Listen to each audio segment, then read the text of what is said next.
Hello everyone, this is part 15 of What If Naruto Changed, and I hope you guys enjoy this video and to like, to subscribe, to share, and check out the playlist, to see more comment down below. Now let's start the intro. They call me a god. They call me a god. They call me a god. Join my membership, the perks are great. It's in the description. While the destiny of the elemental nations was on the line, one man in particular was busy conducting several experiments that, if successful, could help him become the most powerful shinobi ever to roam the elemental lands. After collecting the remnants of Orochimaru and synthesizing his B1 Yakushi, Kabuto began the procedure of injecting Orochimaru's B into himself. His theory was that by doing so, he would have all the capabilities his master possessed, and by doing so, he could continue the Sannin's job in creating the perfect body. Kabuto had helped his master in planning the next steps, but it seemed that Akatsuki came in the way and decided that the Sannin should not live anymore. However, after 5 failed attempts, Kabuto's body just could not adapt to the Snake Sannin's B. The medic Nin theorized that his special healing technique would be enough to handle the strain. Right now, the IV drop was strapped to his right arm. Kabuto's arm muscle was simply huge compared to the rest of his arm as veins budged from his biceps. The pain was evident by the amount of sweat on his face and the wet tissue he was biting like his life depended on it. He could not allow himself to quit the procedure. Orochimaru had to live. As the snake's right hand, it was up to Kabuto to make sure that the man's vision became successful. He let out a good list of curses as he concluded, for the 6th time, that nothing happened. He was about to store the rest of Orochimaru's B when his body suddenly convulsed in pain. He kneeled on the ground, holding his stomach in desperate need to ease the pain. It was simply unbearable. His body started to suffer a shape transformation, the likes of which he did not foresee. The skin of his arm became much more hardened, resembling a reptile's skin. His teeth became sharper until it resembled like snake fangs. His entire body shifted into one of a human-sized snake, until only his gray hair remained human. The eyes, Kabuto, well if he could still be called as such, looked around flickering his tongue, while crawling on the ground. The only thought in his mind right now was the next meal. What Kabuto did not take into consideration, however, was that the only reason Orochimaru took after a snake in appearance was that he conducted his ritual together with the Snake Clan. Kabuto, on the other hand, had not. In Konoha, below the Hokage Tower, the tension was quite thick as the people inside felt the earth tremble occasionally. The Hokage and the Raikage, followed by Nara Shukaku, stood inside a special room that was built as a war room of sorts. Each of the 3 villages had chosen the best senses in order to monitor the army's chakra levels and the enemies as well. The Raikage's secretary Mabui was in charge of coordinating the information generated by the sensor unit back to the cages. Aside from that, Tsunade had dispatched 4 Hyuga clan members and 4 Yamanaka clan members in key locations throughout the battlefield. The Hyuga clan would use their Byakugan to scan the field while the Yamanaka members worked in sync, transmitting the Byakugan-generated images back to headquarters. All the images were transferred to Yamanaka Inoiki back in Konoha. Inoiki had a special machine on his head that helped amplify his reach and even lower the chakra usage rate. Said coordination efforts allowed the cages to receive immediate updated information of the battlefield, both good ones and bad ones. With Baki being the only casualty so far, Naruto and Sasuke managed to turn back the odds by defeating one of the members known as Konan. Darui of Kumogakur also managed to defeat Deodara. Shizune, Sakura and a team of medic Nin had already retrieved Darui to be treated.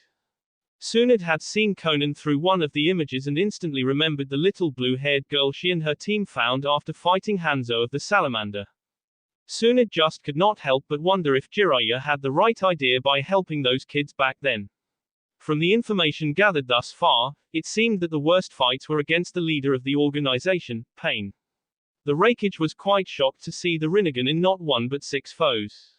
Despite the initial information that Jiraiya's team managed to defeat a few of them, everyone was surprised when all 6 foes appeared all of a sudden, as if nothing had happened. Do you believe this Pain can be defeated, Tsunade? The Raikage had the feeling that Pain might be too much and may defeat even Jiraiya the Sannin. The Senju Sannin maintained a worried expression and she could feel the immense pressure on her shoulders.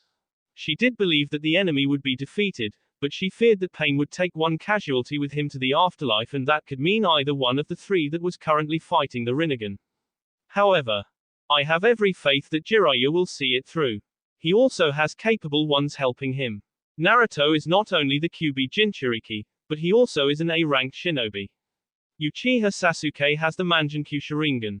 The Raikage made an understanding sound and looked at the Nara clan head, who, in turn, was looking at the Hokage with concern. What is our professional opinion, Shukaku-san? Shikamaru's father looked at the Raikage and closed his eyes with a thoughtful expression. It's needless to state how capable Jiraiya-sama is, and Uzumaki Naruto possesses enough power and speed thanks to the fox's chakra that he is a threat to the enemy. Sasuke, however, as we had seen, suffered great injury against Pain. He is only alive right now because of Naruto's impressive speed. Right now, all he can do right now is use his eyes against Pain while providing support for Jiraiya and Naruto.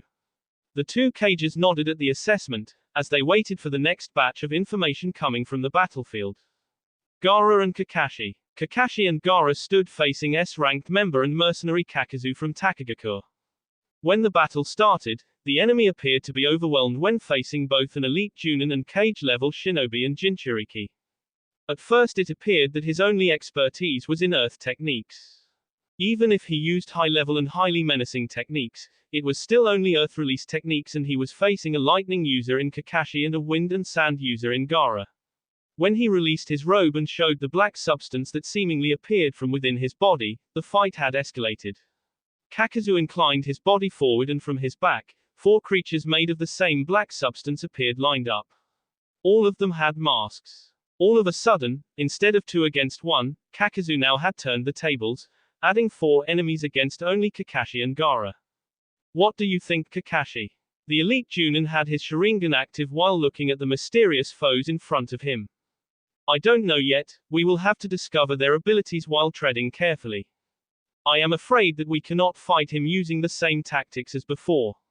Gaara nodded, before manipulating his sand and sending a wave towards the enemy. The best way to push an enemy into revealing his abilities was to attack and see the results. All 5 of the enemies evaded the wave, before one of the creatures opened the mask mouth, aiming at the Kazekage. Kakashi saw with his Sharingan the familiar chakra molding. Raiten Gian, lighting release false darkness technique. The thin laser-type technique charged at Gaara, who used the sand on the floor to lift a barrier. The lightning, however, passed through and pierced Gaara's sea. Kakashi stiffened for a second, before he saw Gaara turning into sand and falling on the ground. The real one attempted to attack Kakuzu once more, with another wave, but Kakuzu dodged once more, barely showing any sort of effort. However, Gaara's second sand wave was not the end, as Gaara manipulated the sand to attack Kakuzu's back. It would have worked perfectly, had one of the creatures not lifted a water barrier around the enemy, protecting him from the sand attacks. Kakashi narrowed his eyes at the foe's new abilities. The original was an earth user, however, these black creatures had shown usage of both lightning and water techniques, rendering most of their possible attacks useless. Kakashi could only venture a guess that the other 2 had fire and wind affinities. You have come up with the same conclusion, I presume. Kakashi nodded, answering Gaara's question. Kakuzu is an earth user, however he has somehow acquired mastery over all 5 elemental techniques. I can see with the Sharingan that the creatures use the techniques, however Kakuzu performs the hand signs. I still do not know what these creatures are, though. Do you, Kazekage-sama? Gaara looked at the enemy with his calculative gaze. The perks of being a Kage is 100% access to every sort of material in my village. One scroll of interest was the Shodaime Kazekage's journal. The man had been quite busy facing many powerful enemies from other villages. One entry in particular did not give the enemy's name, but the description of his appearance and skills matches with Kakuzu, missing Nin of Takagakure. The bingo book did state that Kakuzu had stolen one of the village's most powerful kinjutsu called Jiongu, Earth Grudge Fear. According to the Shodaime Kazekage's journal, he did battle these creatures and even managed to KO 2 of them. I do remember the journal saying that the masks were actually hearts stolen from other shinobi. Kakashi looked at Gaara in surprise, wondering just how old was this man if he faced the Shodaime Kazekage. Kakuzu heard the tale and let out a noise in amusement. The Shodai Kazekage was indeed a powerful enemy, but it actually took an entire battalion of his forces alone to achieve such a feat. I could have killed him easily at the time had I not cared about my other hearts. That man was nothing compared to the Shodai Hokage, however. It was because of him that I was able to steal this precious ability. I guess that now the history lesson is over and I shall kill the both of you and acquire your bounties. Kakashi alone is worth quite a lot. The elite Junin tensed as another mask opened his mouth, while Kakazu molded the chakra. Kaiten Zukoku, fire release head mincing pain technique. Kakashi's eyes widened at the amount of flames coming his way, but he relaxed upon seeing Gaara lift a sand shield that blocked the heat. Some of the sand turned into glass, however, attesting the power of Kakazu's technique. However, Kakashi did remember Gaara's shared information and he faced the monsters before him with a critical gaze. If the masks were the man's hearts, then Kakazu would have to be the last one to perish. Their focus was now on the creatures instead. As the sand wave receded, Kakashi took charge immediately and attacked the closest creature, the one that used water techniques. Gaara moved as well, already capitalizing on the Junin's strategy. Kakazu may have decades of experience over them, but he could not hold the two of them. Kakazu, seeing Kakashi's assault, directed the lightning creature to defend the water one. The lightning creature used another false darkness technique, but it was redirected by Gaara's sand. Nodding subtly at the help, Kakashi worked relentlessly in taking care of the creature. His Sharingan managed to follow the movements accordingly and he was now within striking distance. Kakazu saw this as well and ran to intercept Kakashi's famous lightning technique, when he saw Gaara's sand moving from the corner of his eyes. Suna Shiga Renden, sand drizzle technique. From Gaara's sand, hundreds of small sand projectiles bombarded Kakazu, forcing the man to evade the technique. However, he had never taken his eyes away from Kakashi's fight with the creature. He once more attempted to get close to Kakashi, but the damn Kazekage's technique kept forcing his hand. Kakazu used his wind mask creature to bombard the Kazekage with wind bullets, but he was not successful in penetrating the powerful absolute defense. Gaara's skill with it was absolute and it managed to block all the wind projectiles from passing through. Using the window of opportunity, the elite Junin charged a Chidori and right into the water creature mask, before hearing a gasp of pain from the enemy.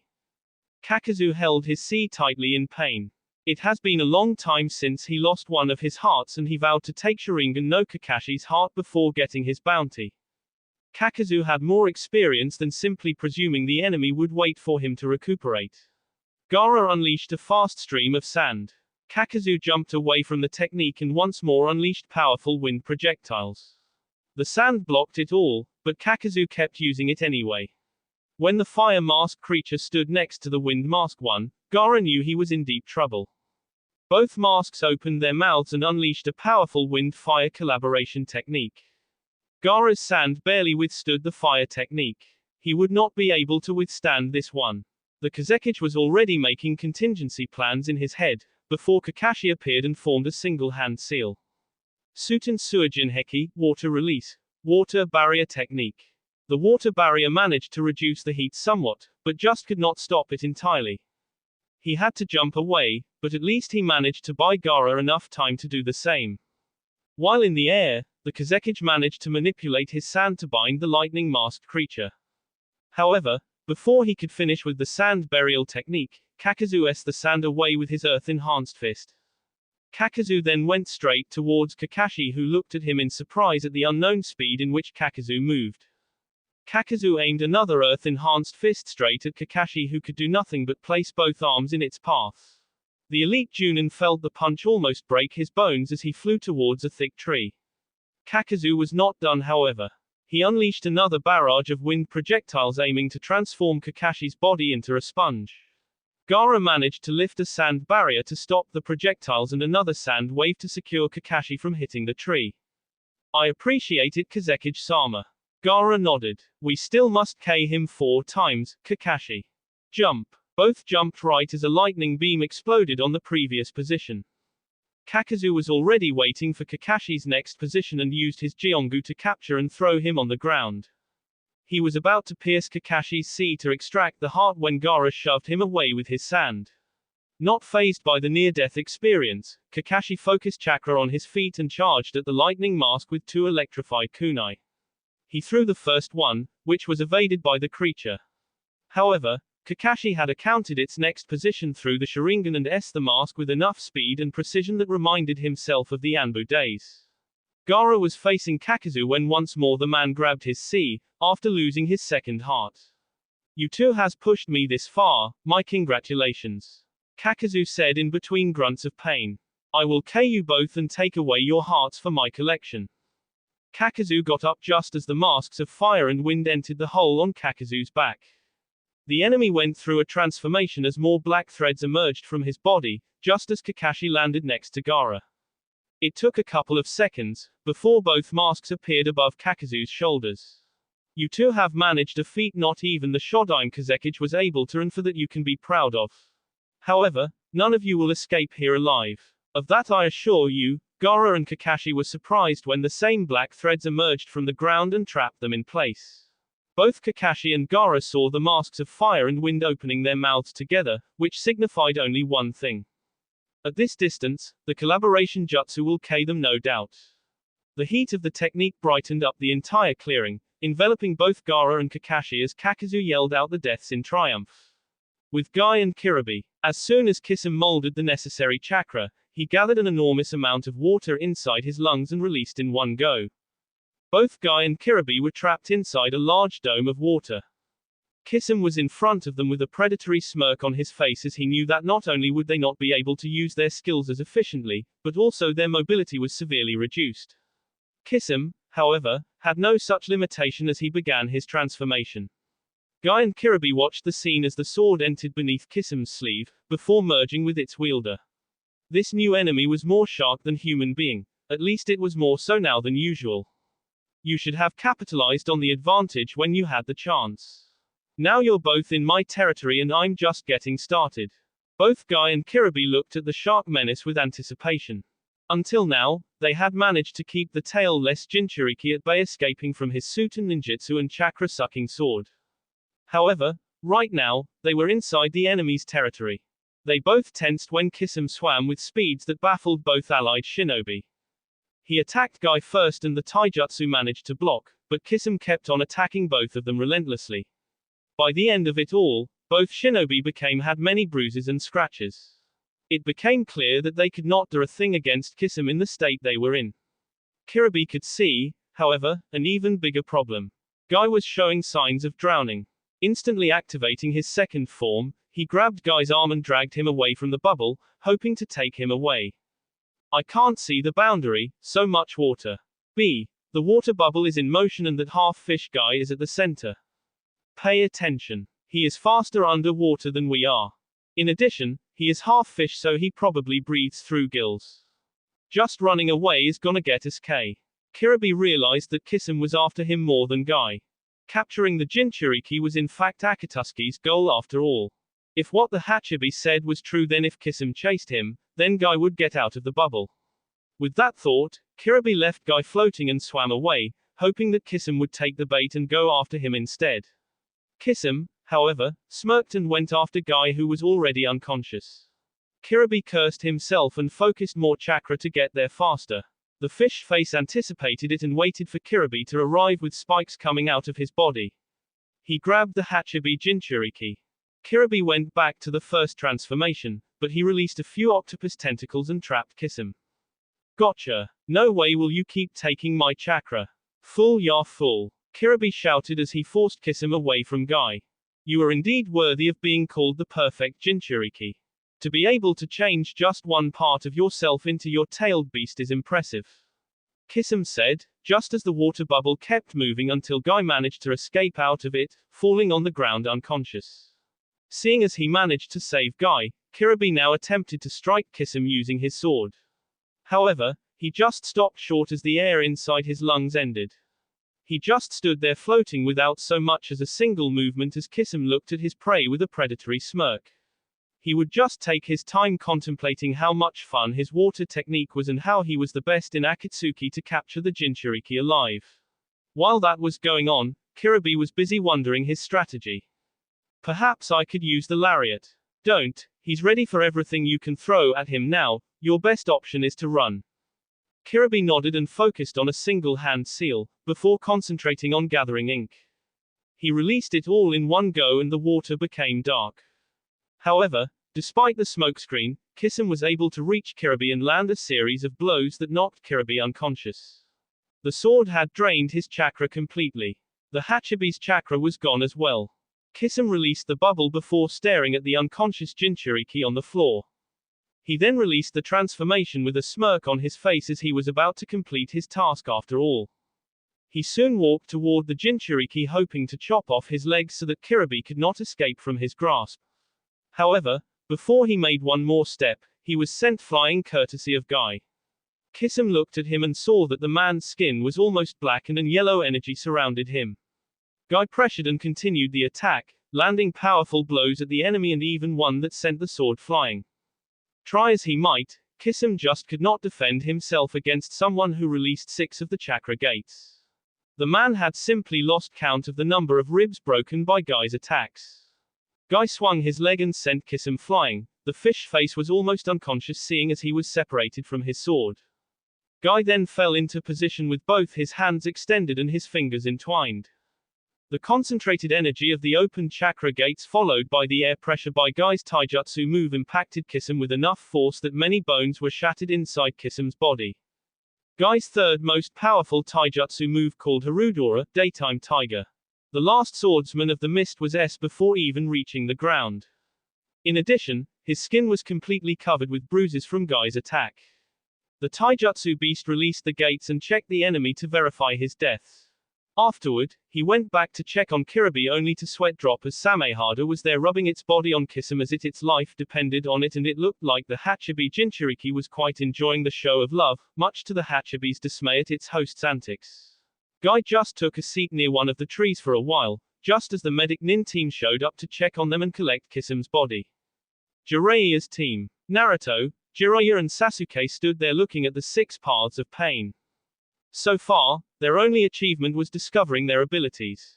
However, the 6 pains appeared unscathed while the allied shinobi team had utilized several chakra-taxing techniques and Sasuke had received a considerable injury from Pain's iron rod. Right now, only Jiraiya and Naruto were able to face Pain head-on, as Sasuke would have to remain on the defensive. Of course, it did not matter to the Sharingan and certainly not to the Mangenkyu Sharingan as Sasuke could use all 3 of the Mangenkyu techniques. Jiraiya-sensei, it has proven that no matter how much you try, none of you will be able to beat a god. Just hand the Kyuubi Jinchuriki to me and I'll spare both of you. All 3 of the allied shinobi looked at the opposition with fierce resolve, but one of them was busy with a discussion. Kyuubi watched the entire battle and knew that his host had become strong with time. He was still a piece of trash, but Naruto, in the last 3 years, had developed his skills greatly. He even managed to score a few hits against the fox when they battled in exchange for the energy that his host now uses freely. Still, as he saw his host fighting against a superior foe, the fox remembered his life being inside one Uzumaki Naruto.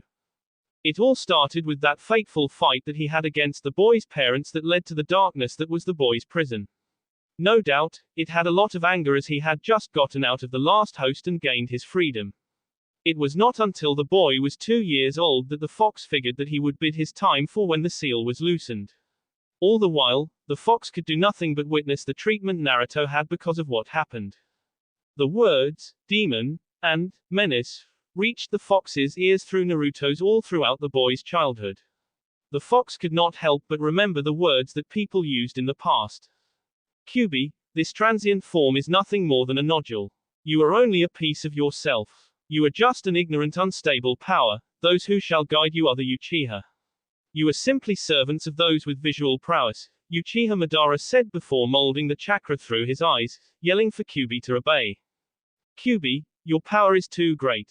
Regrettably, I cannot let you run loose. Senju Hashirama said. When you exert your power, you draw hatred to you. Please stay quiet inside me. Mito Uzumaki said. This is unfortunate for both of us, you may be here to keep the world in check, but I am here to watch you. Uzumaki Kushina said. Still, when I had access to your chakra, I could feel the amount of hatred you carry with yourself all this time, Fox. I now understand the reason behind your behavior. I don't know how, but I swear at you that I will do everything I can to rid you of your hatred. It is my promise to you. Uzumaki Naruto said. At the time, Kyuubi was consumed by anger as the fox had engaged in combat against the boy. Naruto had succeeded in taking the fox's chakra by force, even if aided by the chakra of his long-lost parents. Since that moment, the fox was busy contemplating everything he came to know about the human being. For all his extensive knowledge, however, he could not find anything to dispute Naruto's claim that he would try to work over Kyuubi's hatred. And unlike everyone who's ever been in direct contact with the fox, Naruto was the first who did not want to control him. He also did not fear the Kyuubi's presence as a nothing more than an evil Oni. The fox opened his eyes slowly as he looked at his jailer standing in front of his cage with a serious expression on his face. We need to fight together. Naruto appeared in front of the fox. Ah, the energy you had stolen from me was not enough, I take it. No matter how much stronger you say you are, you inevitably comes to me for aid. Naruto frowned at the comeback.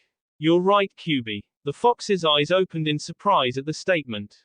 The enemies we face are stronger and are more experienced, hence why I inevitably come to you for aid, as you said. However, that's not the reason I came here. I came here because I made a promise to you and I intend to keep it.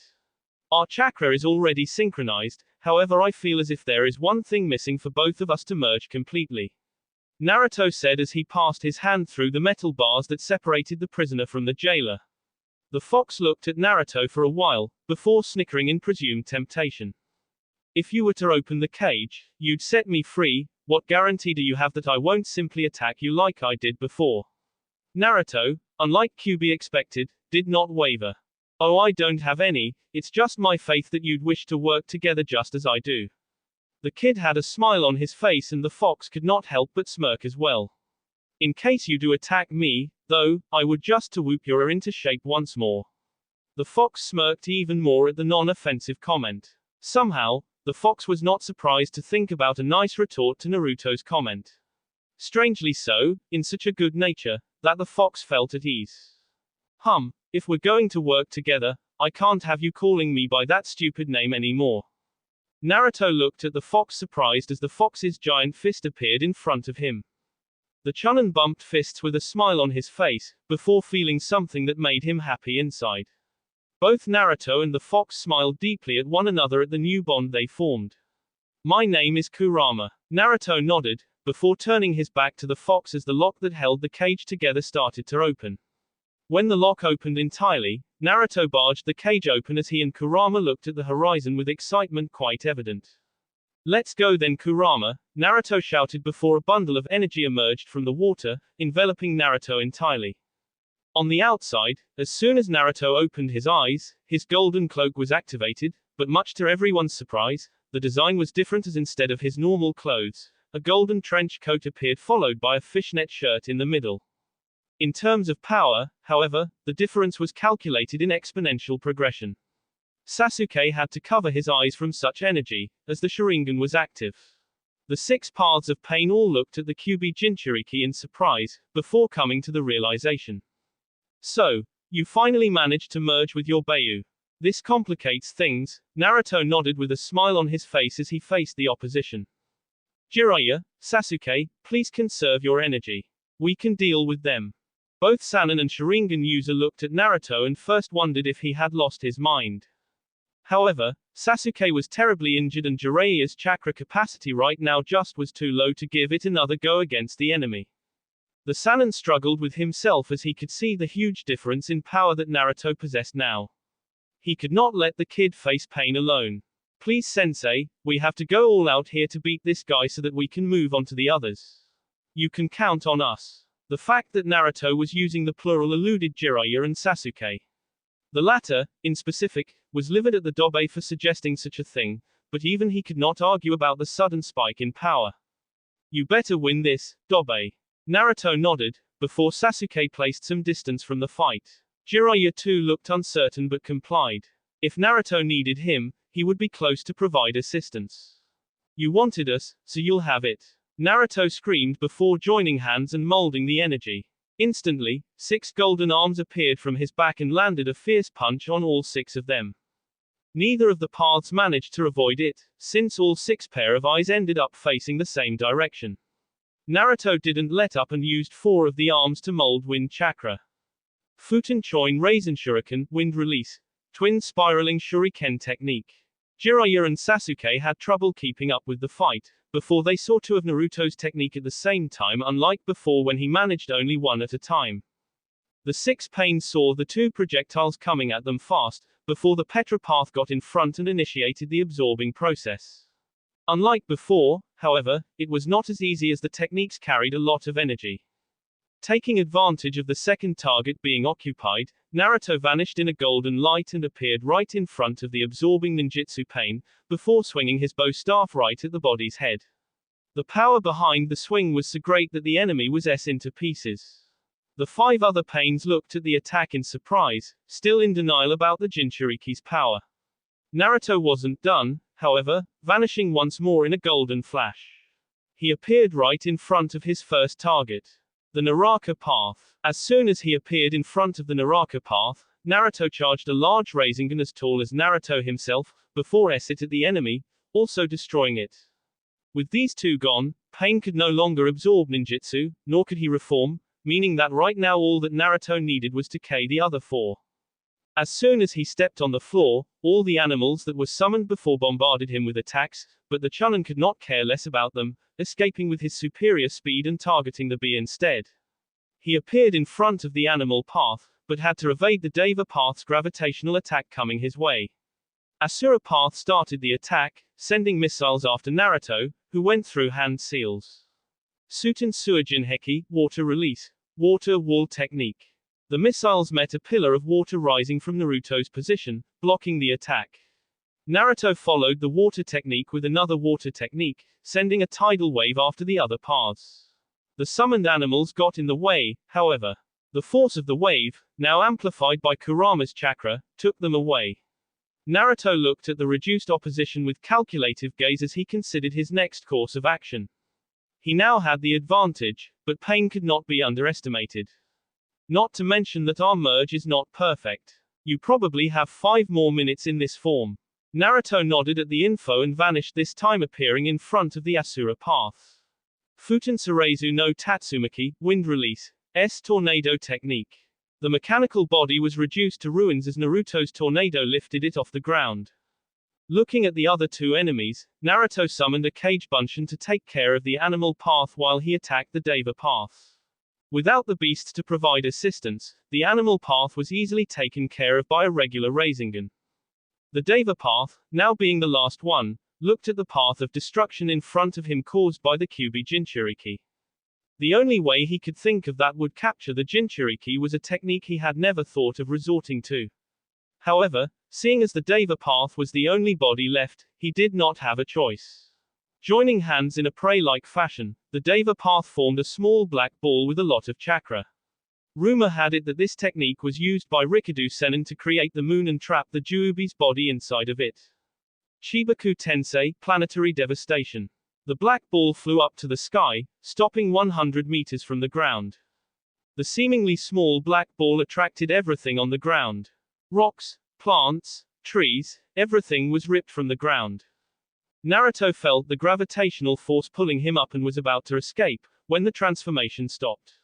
He could not escape from the gravitational force until his body got stuck on the rock surface. He was about to be swallowed by it when the force stopped and everything that went up was now falling on the ground as if the force had shifted its course. The Deva path's head looked surprised when it was clean from the body, courtesy of Sasuke's lightning sword. Naruto looked at the scene while falling with a smirk on his face, while molding wind chakra through the tenketsus located on his limbs to ease the speed of the fall. As soon as he touched the ground, Naruto fell down in slight exhaustion.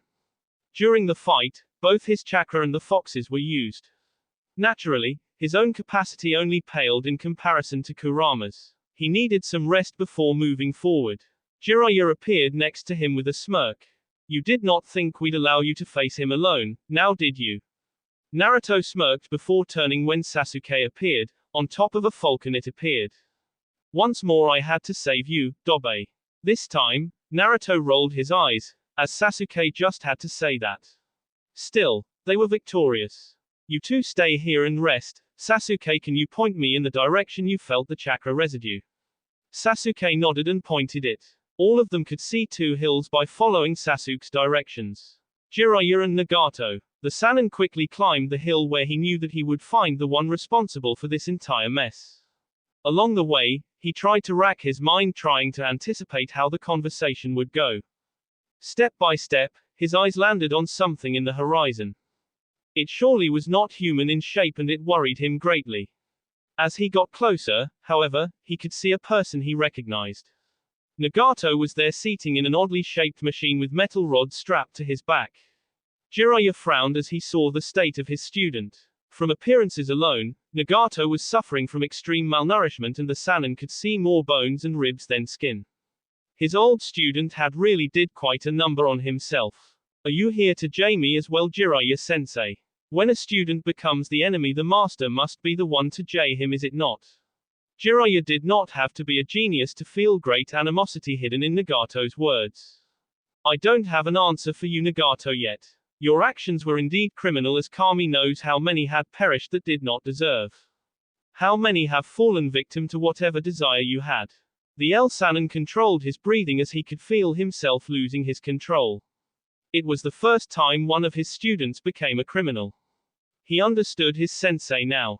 However, despite all that, I still remember you as that kid whose only wish was to protect the ones he cared about.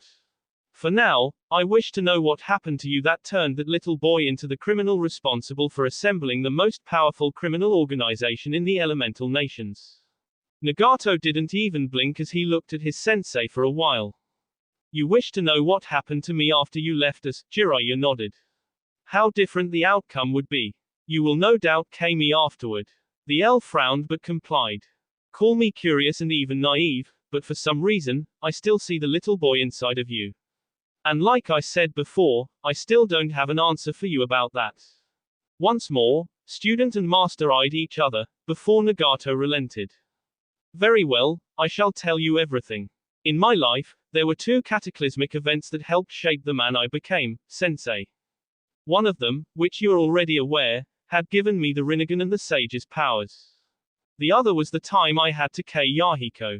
Jiraiya's eyes widened as he now had the answer to the Yahiko look-alike that he fought just minutes ago.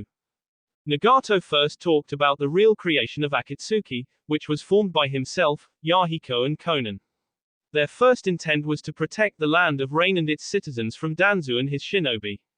The first Akatsuki organization grew in time and it consisted mostly of shinobi who shared their ideals about the land of Rain, with Yahiko being the organization leader. Nagato then told Jiraiya about one time when a messenger from Hanzo came and presented Yahiko a letter containing an alliance. I remember how happy Yahiko became just minutes before meeting with Hanzo to form the alliance. It was his dream that made everyone want to follow him. Jiraiya could not help but smile at that. He did remember about Yahiko's personality and could not help but see the similarities between Yahiko and Naruto. When I and Yahiko arrived at the designated place to seal the alliance, we realized it was nothing but a decoy to lure us in and chaos.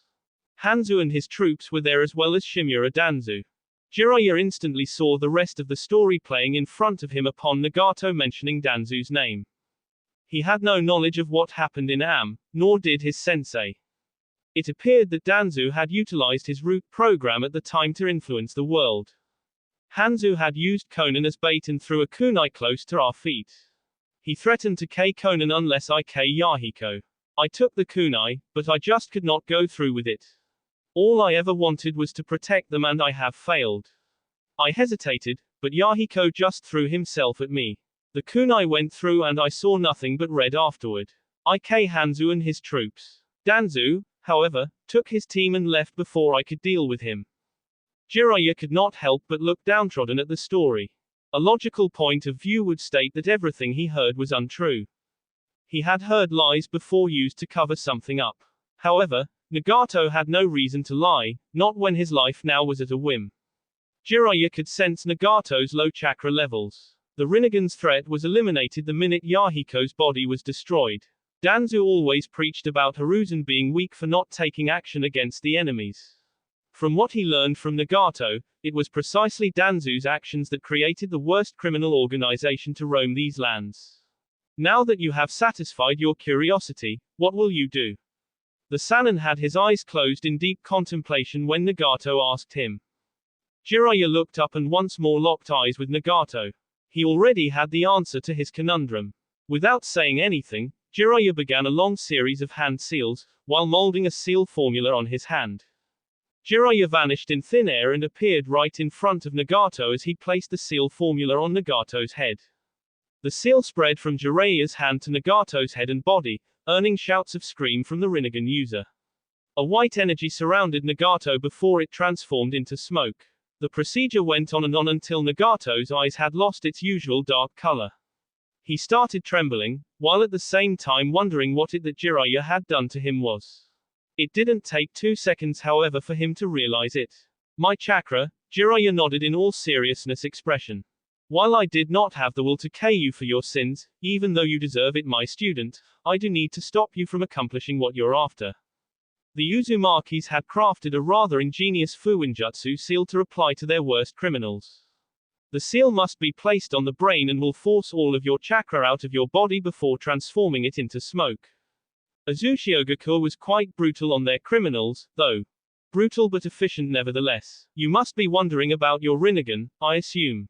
Nagato looked at him with M written in his eyes. Jiraiya did remember that look when Nagato started his wind manipulation and could not complete one technique. Your eyes are now as normal as my own, appearance aside. Since I destroyed your chakra capacity, your shinobi abilities are the same as an academy student. And now for a suitable new home, I guess. Biting his thumb, Jiraiya summoned a small green toad. What are you planning on doing now? The toad simply lunged at Nagato with its mouth wide open. When it appeared near Nagato, the former Rinnegan user went inside the toad. While we deal with the rest of the organization, you'll be living with the toads. Trust me, Nagato, the only way to escape from where you are going is through the toads themselves. The toad Sannin returned to his student the second the little toad vanished with Nagato. Gaara and Kakashi. The fire and wind mask released their element at the same time, before it merged to form a beam of death. Kakashi's eyes widened in anticipation, as he could not find a way out of this mess. Even a mere substitution he could not do, as there was nothing to replace himself with.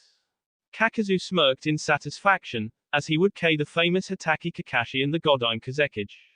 As the attack was about to reach them, a sudden sand structure rose from the ground with the similar shape of the one-tailed demon Shukaku. Kakazu's attack reached the sand shield and exploded upon contact. Psycho Zetai Bogyo, Shukaku no Tate, ultimately hard absolute defense, shield of Shukaku. Since the attack was in close proximity, Kakazu's attack generated a lot of smoke and forced the bounty hunter to block his eyes.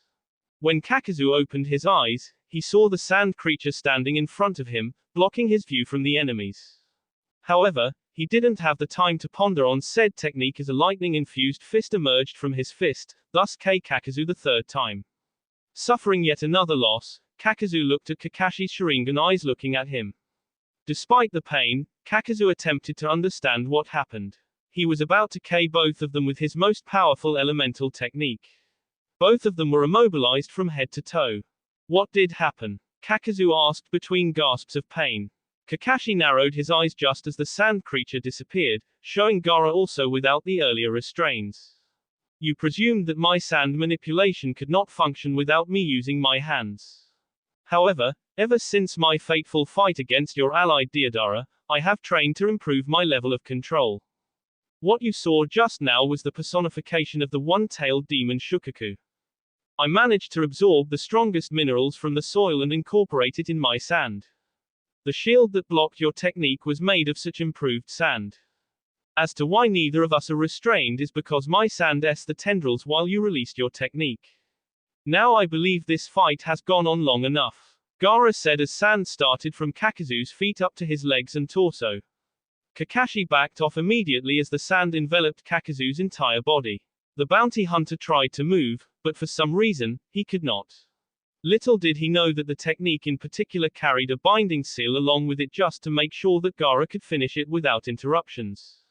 Sabaku Sausu, Desert Funeral Technique. The bounty hunter's body was crushed instantly, thus destroying the last two hearts. Kakashi looked around for a while, just to be safe as he pondered on the technique displayed just now. Even when Gaara was but a genin, his file was already on every shinobi's mind, chunin and above. Nowadays, Kakashi could not rank the Kazekage below S-ranked. Not only that, but the Godime Kazekage, despite being close to Naruto's age, possessed a keen mind to be the Kazekage. Such a powerful ally, no doubt. Kakashi, we should assist the others. Ni Yugito and Ni Yugen are battling hidden right now. I will go assist them. What about you? I will check on my students. I know that Jiraiya-sama is with them, but they are facing the leader right now. Gaara nodded as both shinobi went on different directions. With the Ni sisters. Since the beginning of the fight, the Ni sisters had dominated the fight against the madman Hidden. Both of them bombarded the man with all sorts of lethal techniques.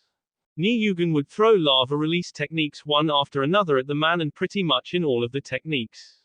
Any other enemy would certainly become charcoal. However, Hidden kept coming as if the battle had barely started. He would just curse the woman's name to the heavens and keep on attacking. Ni Yugito even used all the power granted by the Nibi no Nekomata, but like her older sister, Hidden took all the techniques head on and got back up. It was impossible to K the man, no matter what they tried. In the end, the consequence was inevitable as Hidden managed to escape from Yugito's blue fire technique and attack the almost unconscious Yugen. The elder sister did not have much chakra to spare and Yugito did not move quickly enough to stop Hidden from carving his scythe in Yugen's sea. Yugen released a terrified scream in pain, earning both a demon scream from Yugito and a moan in excitement from Hidden. Hidden did not waste any time and drank Yugen's bee while drawing a strange symbol on the ground. Yugito looked at the man with rage at Hidden and worry for her sister bee on the ground. The situation became a nightmare for Yugito as she could not figure a way out of this situation. Her sister was on the floor beat to death and their opponent had been through everything they had and came back unscathed. In fact, short of a Bijudama, Yugito did not know what to do. The Beiyu attack, if used, would reach her sister as well and she could not have that. Yugito saw the symbol on the ground and wondered what the man's intention was as she kneeled next to the Biyugen. You are indeed lucky girl to be a part of Jashin's cult. The man's skin became black all of a sudden with white drawings that resembled the human bone structure.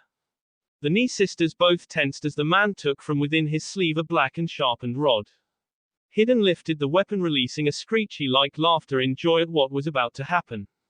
Yugito was about to place herself in front of the weapon's trajectory when she instead saw Hidden piercing his own sea. Her confusion only lasted about 2 seconds when she heard her sister's sudden scream of pain, holding the area where her heart was. Ignoring the noises made by Hidden that somehow consisted of extreme pleasure, Yugito kneeled once more to check up on her sister, only to see bee coming out of her mouth.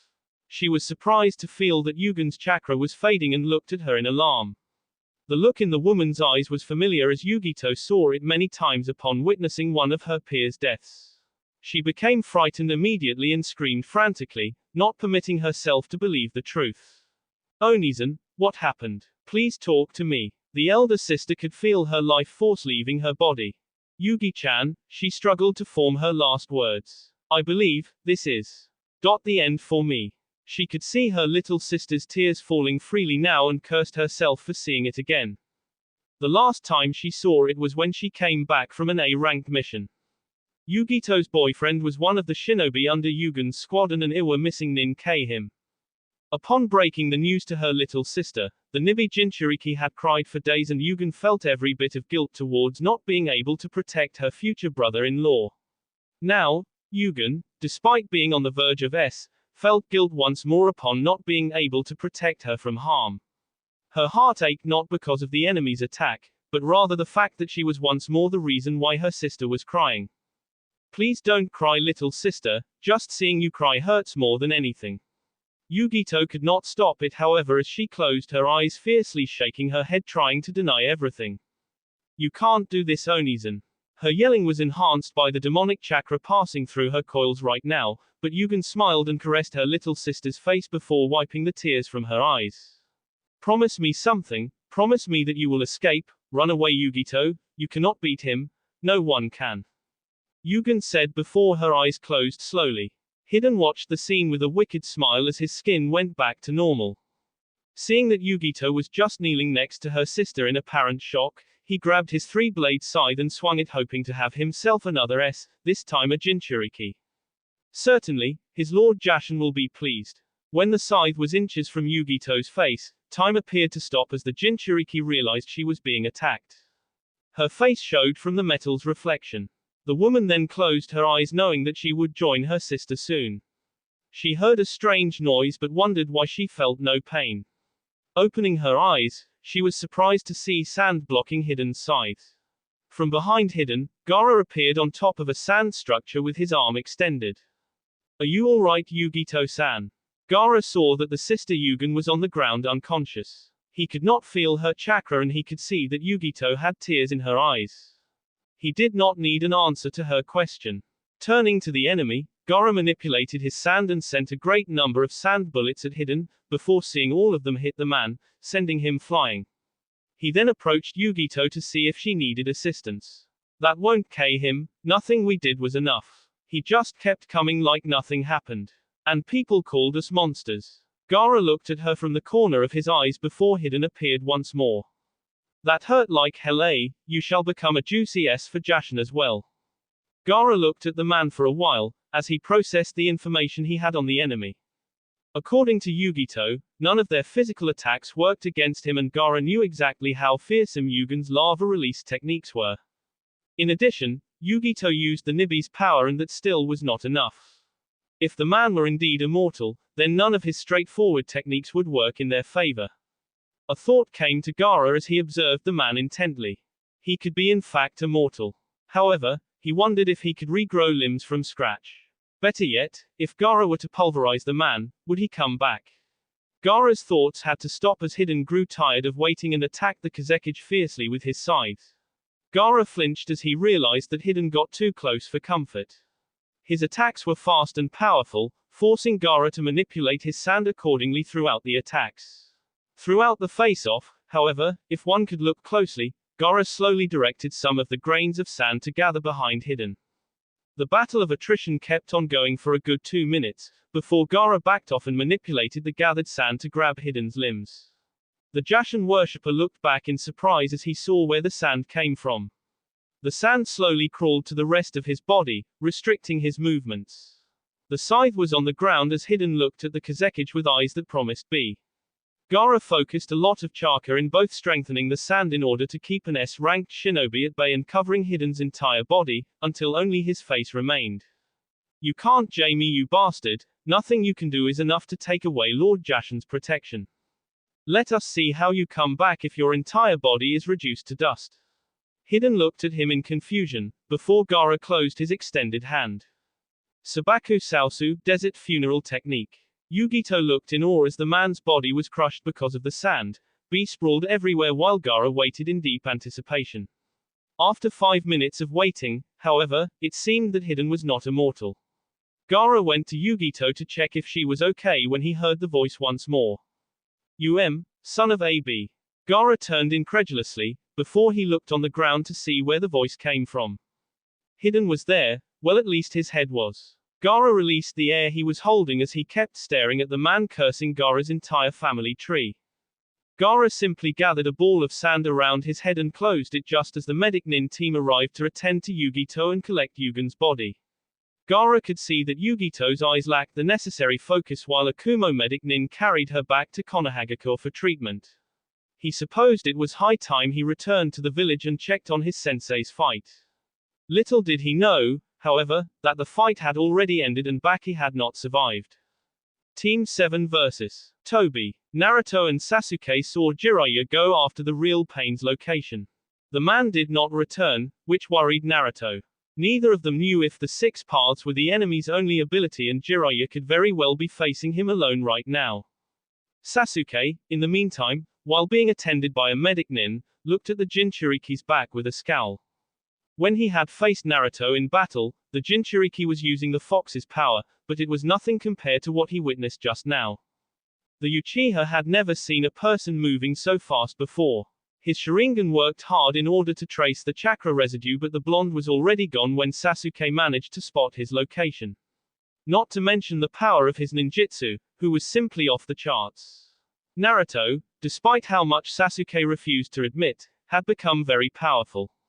The Uchiha learned his lesson in humility as he saw how quickly Naruto dealt with an enemy that possessed the most powerful dojutsu in the world. Sasuke stopped his wanderings when Kakashi appeared.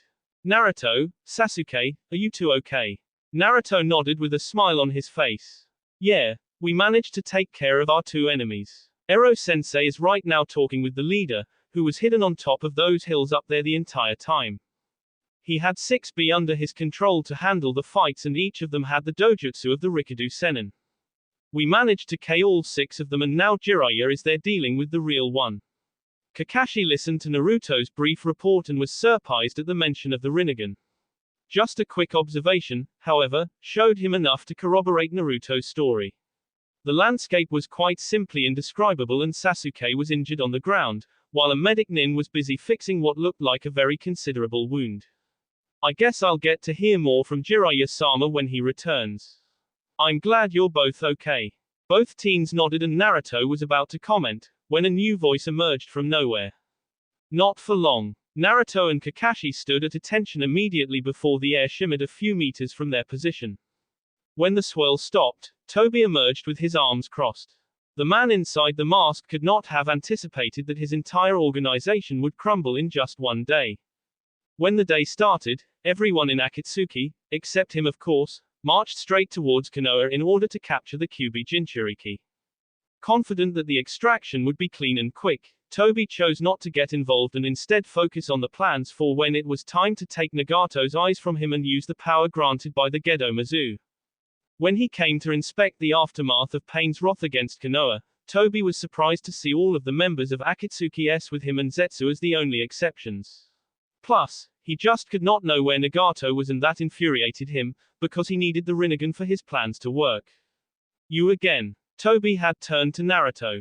I honestly did not take you for a coward, using your comrades while you get to watch the fight. Despite the jab intention, Toby just could not help but chuckle in amusement. Comrades is not the word I would use to describe them, but rather simple pawns I was able to use to do my bidding.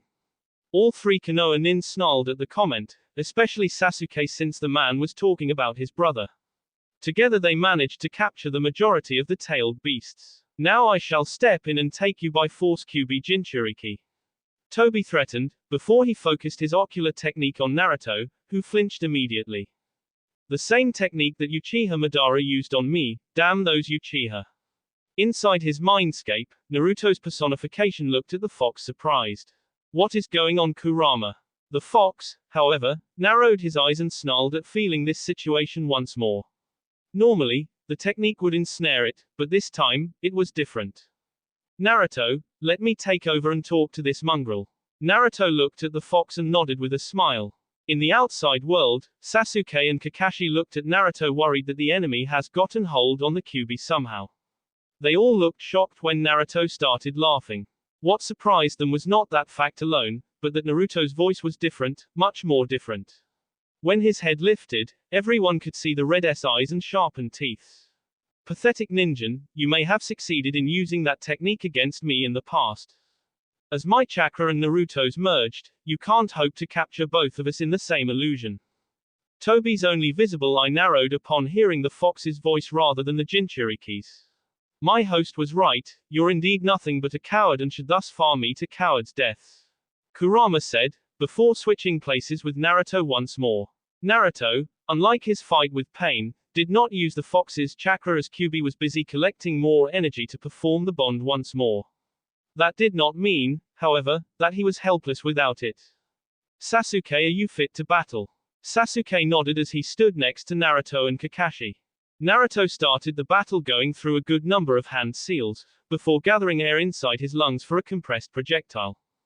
Futen K's Tama, wind release, wind shot technique. The air projectile left his mouth in amazing speeds towards the enemy, who merely stood there as the wind attack passed through him. Toby summoned Uchiha Madara's gunby fan and released a gust of wind at the allied shinobi, sending them flying. The enemy didn't waste any time and shunshined near Naruto as he attempted to grab the Jinchuriki.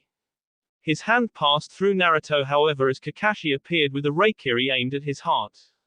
As soon as Naruto and Kakashi passed through Toby, Sasuke appeared in front of the man with his sword posed to strike. Once more, it simply passed through Toby. It all happened in slow motion as the second the sword passed through Toby's body, Sasuke had to block a rather powerful punch from the enemy. Sasuke could not stand still because of the punch and Toby capitalized on that, performing the Tiger Hand seal, while the air vortex formed around his only visible eye. Kaiten Bafuku Ranbu, Fire Release, Blast Wave Wild Dance Technique. From within the vortex, a thin layer of fire appeared forming a fire spiral on the outside. Sasuke's body was right in the middle of the technique.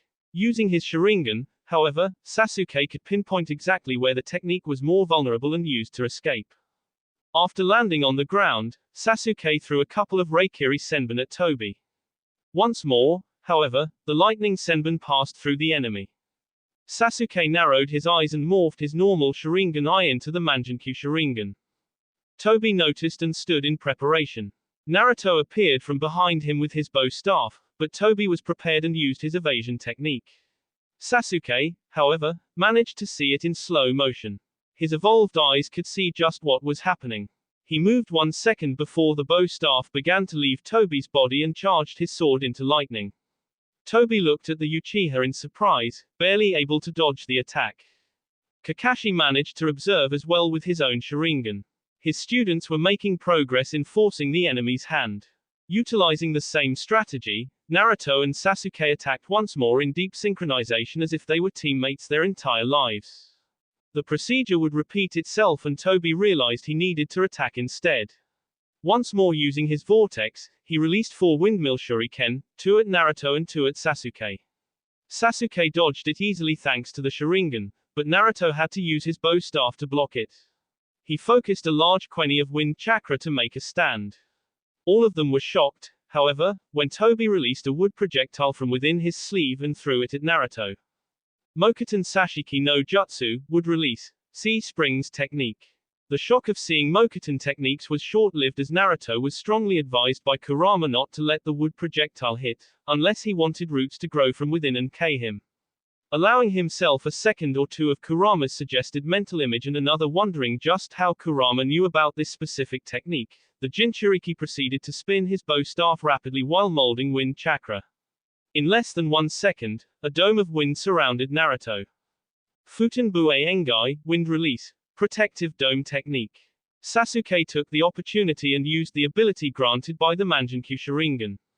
His right eye began to be as he formed a spear out of black fire and threw it at Toby's back.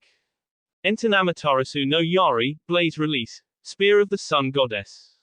The black fire spear traveled quickly towards Toby, before landing close to his foot. The black fire spread just like the original Amaterasu technique would. Toby ended up being caught in the blast, being forced to escape using his technique once more. These two were beginning to get on his nerves. Toby looked at Naruto coming from behind him charging his Rasengan. The enemy allowed the Jinchuriki to pass though. Naruto headed straight to the black fire, before vanishing in smoke, revealing to be a shadow clone instead. Sasuke used his black fire spear once more, but Toby dodged it this time. He also dodged a barrage of shadow kunai coming from Kakashi who decided to run support for the meantime. Naruto was about to attack once more when he felt his energy levels skyrocket all of a sudden. With a Kyuubi-like grin, Naruto and Kurama merged once more, vanishing in a golden light towards the enemy. Toby had barely enough time to become transparent. Toby remembered how his fight went with the Yondaime Hokage and humoured that Naruto had finally learned how to move at his father's speed. He had to work extra hard in anticipating where Naruto's attacks would come from in order for him to use his technique. However, it was very hard to do so as the Jinchuriki moved even faster than Toby believed he could go. Naruto was moving even faster than the Yondaime. Sasuke saw all of this, however, and with one final effort on his already strained eyes, used the left eye to cast the Tsukuyomi, God of the Moon, on Toby. Toby suddenly was inside another world. However, Sasuke's technique was inferior to Itachi's and he managed to break it in 3 seconds. However, it was enough time for Naruto to SA Rasengan on Toby's mask, breaking it. Toby knew the odds were against him right now.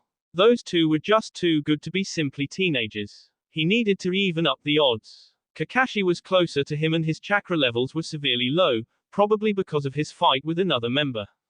Toby vanished from within a vortex and appeared behind Kakashi, taking him inside the vortex before Naruto could save his sensei.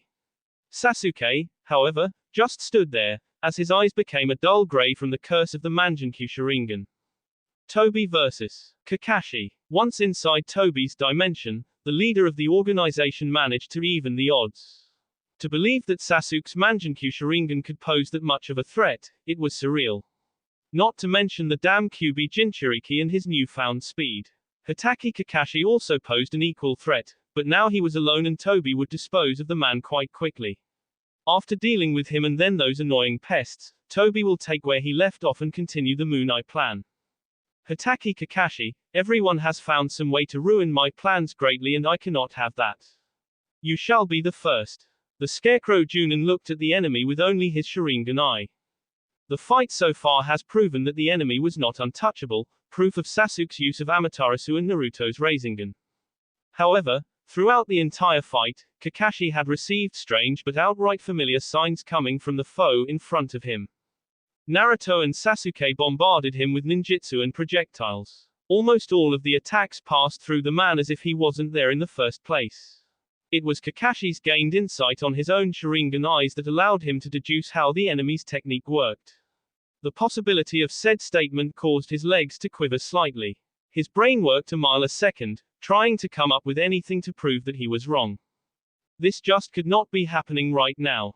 If Kakashi was right and the technique the enemy used was identical to the one he used with his Mangenkyo Sharingan, then Obito. Toby was about to move and strike Kakashi when he faltered at the sudden name that came out from Kakashi's trembled voice.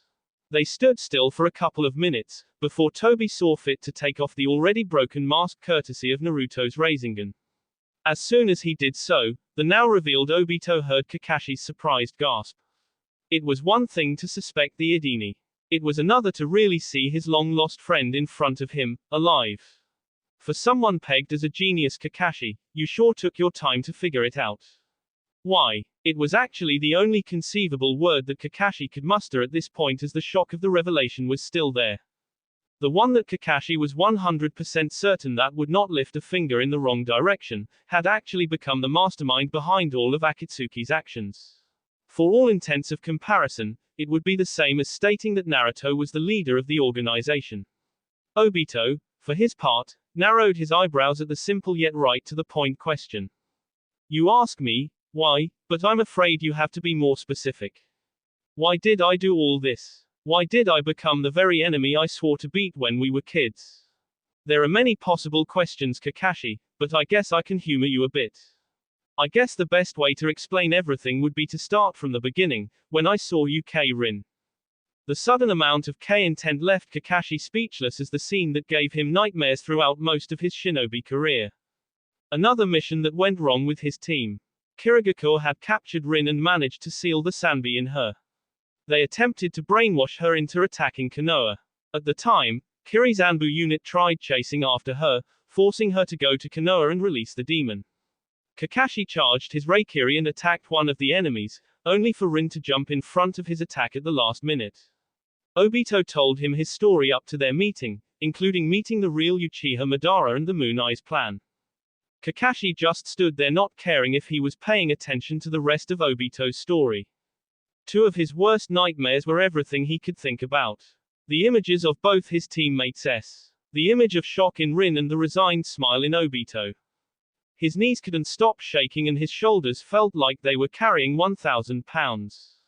Kakashi just could not move, he could not utter a response to it all. The images kept playing in his head just as Obito stopped explaining everything. Kakashi by this time managed to stop seeing his teammate and focused on the enemy Toby instead. The revelation hit the Scarecrow Junin hard, but there was one thing he just could not forget.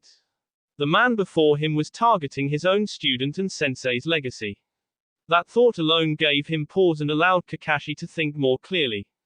That and the way Obito was looking at him now, he could not see his friend in this new foe. You have no idea how hard it had been to get over these two nightmares, but right now you are threatening Sensei's son and I won't let you.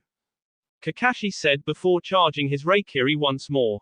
Obito narrowed his eyes as he saw Kakashi's famous technique, before the two started the battle all over again. However, one keen aspect of Kakashi's advantage was that Obito could not use his outer dimension technique to evade attacks. That being said, the man, although S-ranked in nature, was now touchable and even K. Kakashi crossed the distance in less than a second and S his Reikiri on Obito's C. The Uchiha member, however, managed to dodge and summon two windmill shuriken. Kakashi was startled at the move and didn't have the time to move, allowing Obito to carve a cross S in Kakashi's C all the way to his stomach. The vest blocked much of the damage, but the pain was simply unbearable. Even so, Kakashi managed to procure a kunai and struck Obito's shoulder, piercing it slightly. Obito jumped away as Kakashi ran through hand seals, hoping to catch the Uchiha in midair. Obito, however, saw through and mimicked his former teammate's actions. Kaiten Gukakyu no Jutsu, Fire Release, Grand Fireball Technique. Both maintained the techniques active for a while. Obito narrowed his eyes when Kakashi formulated a new hand seal, quickly nullifying his fireball. Unexpectedly, many kunai traveled towards Obito. Kakashi remembered to thank Sasuke for coming up with the idea of hiding projectiles inside fire release techniques. Obito released a snort at the attempt as he quickly deflected the kunai with one of his own. The man was surprised, however, when one of the kunai carried an exploding tag along with it. The explosion made the area tremble, but Kakashi was able to follow Obito's path with his Sharingan and charged forward with another kunai. Obito appeared from within the smoke and blocked Kakashi's kunai with a start. You and I have the same eye, Obito. Everything you do with it, I can see it. Obito snarled. And another thing. Kakashi continued as he continued attacking with his kunai, before piercing Obito's shoulder with said kunai. You were never able to use a kunai properly. Kakashi thrust the projectile further, earning another scream from his former teammate. Kakashi took a couple steps back, gathering his resolve for his next move.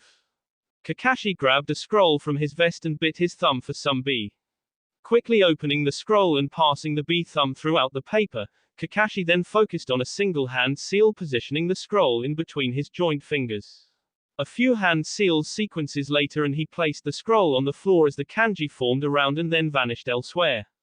The entire movement took less than a second and Obito did not even have time to counterattack. Kuchio's Doton Choiga no Jutsu, Summoning Technique, Tracking Fang Technique. Kakashi's nin dogs appeared from behind Obito and each bit Obito in key locations that managed to immobilize him on the spot. Normally, Obito had the strength and chakra to get out of this entanglement, but the fight before managed to push him like never before. Looking up, he saw Kakashi forming another of his famous Reikiri. His eyes were obscured as the man's head was slightly looking down. Gathering the resolve, Kakashi crossed the distance and S the Reikiri right at Obito's heart region, earning a short gasp from the leader of Akatsuki. Kakashi, for his part, had B on his face courtesy of his Reikiri. One thing that Kakashi was not prepared, however, was for the image of the teenage Obito's B face looking at him with a smile on his face. His tea dried instantly as he saw Obito's eyes instantly lose all of its color. As Obito fell on the floor unmoving, Kakashi realized one simple fact. His Reikiri was created to protect those he cared about, however, it was instead used to K both of his teammates. That will be all for this video. Be sure to like, subscribe, share, and comment down below for more videos. Goodbye.